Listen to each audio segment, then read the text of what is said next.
मग हे आत्ताचं जे मॉल आहे हे साधारणतः 200 करोड रुपयाचं मॉल आहे आणि स्वतः MMRDकडे मी माहिती मागवली तर कुठल्या प्रकारची परवानगी आहे किंवा नाही त्याबाबत MMRDने स्पष्ट मला माहिती दिली की ह्या जागेवर ॲक्च्युली आरक्षण आहे. मग ते ग्रीन झोन असेल, गार्डनचं असेल, पाण्याचं असेल किंवा इतर आरक्षण आहे. त्याच्यामुळं या जागेवर कुठल्याही प्रकारची MMRDची परवानगी दिलेली नाही असं स्पष्ट पत्र MMRDने 10 दिवसापूर्वी मला दिलेलं आहे आणि ते मी कोर्टासमोरही सादर केलेलं आहे.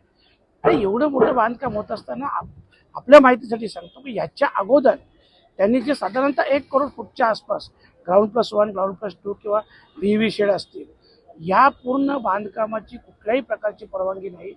माननीय न्यायालयाने हायकोर्टातून 3 वेळा आदेश दिलेले आहेत ते तोडायचे. MMRDने आदेश दिलेले आहेत परंतु कुठल्याही प्रकारची त्यांच्यावर तोडायची कारवाई होत नाही. आणि त्याही पलीकडे जाऊन सांगतो की स्पेशली महाराष्ट्र शासनाची गुरुचरण 23 एकरच्या वर जागा ही यांनी हडप करून त्याच्यावर पण बांधकाम केलेलं आहे.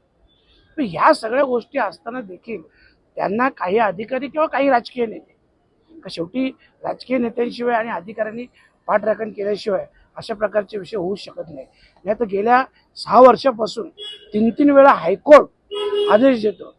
मागच्या 2021च्या याच्यात हायकोर्टाने आदेश दिलेला आहे यापुढं कुठल्याही प्रकारचं बांधकाम भूमिवळणे करू नये असं स्पष्ट आदेश आहे. या सगळ्याच्या प्रत मी तुम्हाला पाहिजे तर देतो. 3 वेळा तोडायचे आदेश, MMRDचे तोडायचे आदेश, 21 नंतर कुठल्याही प्रकारचं बांधकाम होऊ नये त्या आदेशाची प्रत, त्याच्यानंतर आता MMRDने दिलेल्या माहितीची प्रत, सगळ्या प्रत देतो जेणेकरून आता त्याच्यावर कुठल्याही परिस्थितीत कारवाई व्हायला हवी. कारण हे आपण पाहत असाल तर याच्यात 23 एकर शासनाची पण जागा आहे ना. एवढं अतिरेक असताना जर काही राजकीय नेते किंवा अधिकारी कोणाचं राजकीय वरदस्त आहे म्हणून तो करतो ना. फक्त भिवंडीत माहिती घेतली तर तुम्हाला कळेल. आजी माझे आमदार खासदार हेच आहेत त्यांना पाठीराखे आणि त्याच्या जेव्हा तो काम करतो अशा प्रकारचं. राज्य न्यायालयाने आदेश देऊन देखील जर अनधिकृत बांधकाम पाडलं जात नसेल तर नक्कीच कोणत्या मोठ्या राजकीय पुढाऱ्याचा व्यक्तीचा त्याला वरदस्त असणार. कोणाचं तुम्ही देखील माहिती घेतली असेल, कोणाचं नाव नाही हे मी तुम्हाला बोललो ना. आजी माझे खासदारांचं आहे, खासदार आमदार यांचं त्याला वरदस्त आहे. आणि हे सगळे प्रत ज्या हायकोर्टाच्या तिन्ही प्रत तुम्हाला मी देईन. जी TLR केलेलं आहे गुरुचरण जागेचा महाराष्ट्र शासनाचा त्याची तुम्हाला प्रत देईन. MMRDची पण प्रत देईन. सगळे जे आवश्यक कागदपत्र तुम्हाला आवश्यक आहेत ना हे सगळे मी पुरवेन. 3दा आदेश देऊन देखील तोडक कारवाई केली जात नाही. मी पुन्हा एकदा नव्याने जनहित याचिका दाखल केलेली आहे. कोर्टाचा अवमान देखील इथे स्पष्टपणे झालेला आहे. तर त्या संदर्भात काही कारवाई करण्याची मागणी होती. हो गायकवाड साहेबांनी ते देखील नमूद केलेलं आहे ना की 3 वेळा आदेश देऊन सुद्धा त्यांच्यावर कारवाई होत नाही. म्हणजे एक प्रकारे कोर्टाचा पण आव्हान आहे ना. आणि म्हणून आता माननीय न्यायालयाला आम्ही तसं अर्ज केलेला आहे की बाबा आता तरी कमीत कमी त्याच्यावर कारवाई करून या सगळ्या संदर्भात मुख्यमंत्री किंवा इतर शासकीय यंत्रणांना पत्रव्यवहार तुम्ही करणार. आता मी जेव्हा हे सगळं कोर्टात दाखल केलं ना आता माननीय मुख्यमंत्री महोदयाने देईन ना. माननीय मुख्यमंत्री महोदय असतील, माननीय पालकमंत्री तथा उपमुख्यमंत्री आहेत एकनाथजी शिंदे साहेब त्यांनाही मी पत्र देणार आहे ना.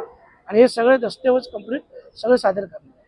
परंतु अशा पद्धतीने एकंदरीतच भिवंडी तालुक्यामध्ये मोठ्या प्रमाणात जमीन घोटाळा समोर येतोय. एक ते भूमी वळणे नाही तर अनेक लोकांनी लँड ग्रॅबिंग जे आहे ते मोठ्या प्रमाणात या संपूर्ण तालुक्यात केलेलं आहे. नाही सगळ्यांवर कारवाई झाली ना. त्याच्या पुढे ज्या काही जमिनीचे मॅटर होते त्याच्यावर कारवाई झाली ना. विनोद मालतीच्या एका प्रोजेक्टवर कारवाई झाली. ज्यांनी महाराष्ट्र शासन किंवा गुरुचरणी जागा घेतलेल्या आहे हे 2-3 लोक उरले आहेत. बाकी सगळ्यांवर कारवाई झाली ना. यांच्यावरती का कारवाई होती तेच तर मी संभ्रमत आहे ना की 8-8 वर्ष झाले, 6-6 वर्ष झाली, 2021चा आदेश आहे तरी सुद्धा त्याच्यावर कारवाई होत नाही. पण आता आम्ही माननीय न्यायालयाकडे मागणी केलेली आहे आणि तुम्हाला बोललो माननीय मुख्यमंत्री महोदय असतील, उपमुख्यमंत्री महोदय आहे कारण ते आमचे पालकमंत्री आहेत त्यांना सुद्धा सगळ्यांना मी हे देणाऱ्या रेव्हेन्यू मिनिस्टरकडे बावनकुळे साहेबांकडे सगळ्यांकडे देणार आहे पत्र.